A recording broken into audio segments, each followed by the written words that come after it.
हे गे सुन हमर जान, सुन हमर जान, सुन हमर जान, रहे तोहरे में प्राण, तोहरे में प्राण, तोहरे में प्राण।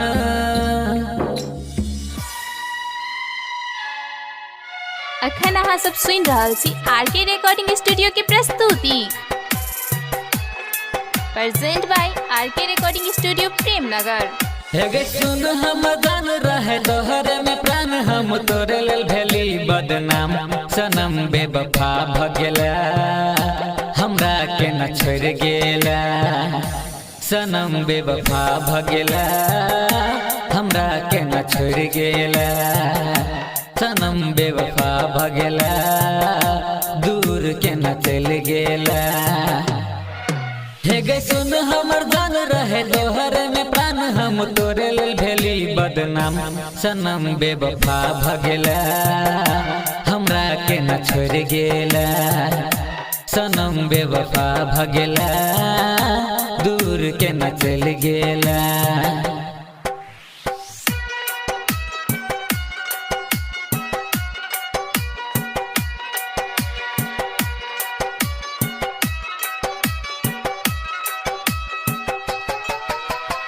डीजे राकेश राज प्रेमनगर, मोहतौरी नेपाल।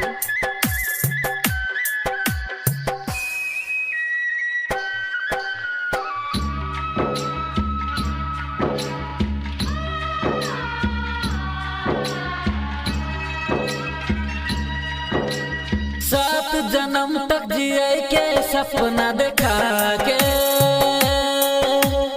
इह जन्म में किया दूर गेली जान। हे गे सात जन्म तक जिए के सपना देखा के, इह जन्म में किया दूर गेली जान। दिल से हम मान लियो अपना गे, हमरा किया देखल ही सपना गे, दिल से हम मान लियो अपना गे, हमरा किया देखल ही सपना गे।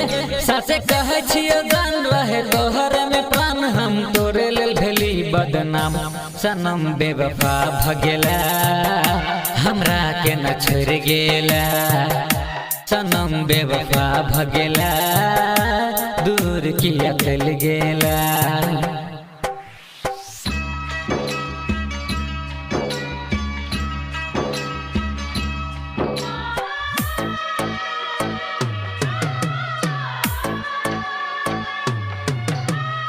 म्यूजिक बाय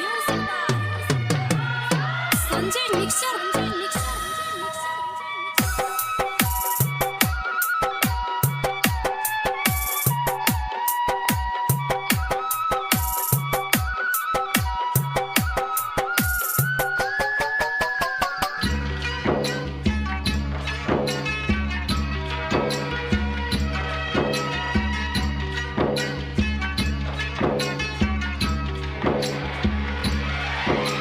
दिल में हम रख लियो तोरा अपना बना कर, कहियो किया दोसर के तू भेली जान। हे गे दिल में हम रख लियो तोरा अपना बना कर, कहियो किया दोसर के तू भेली जान।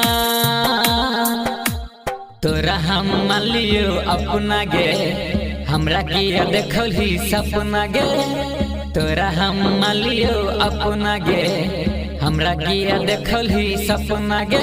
सासो कहे छियो जान, रहे तोहरे में प्राण, हम तोरे लेल भेली बदनाम, सनम बेवफा भ गेला, हमरा के न छोड़ गेला, राकेश के दिल तोड़ का जान, दूर के न चल गेला, सनम बेवफा भ गेला, हमरा के न छोड़ गेला।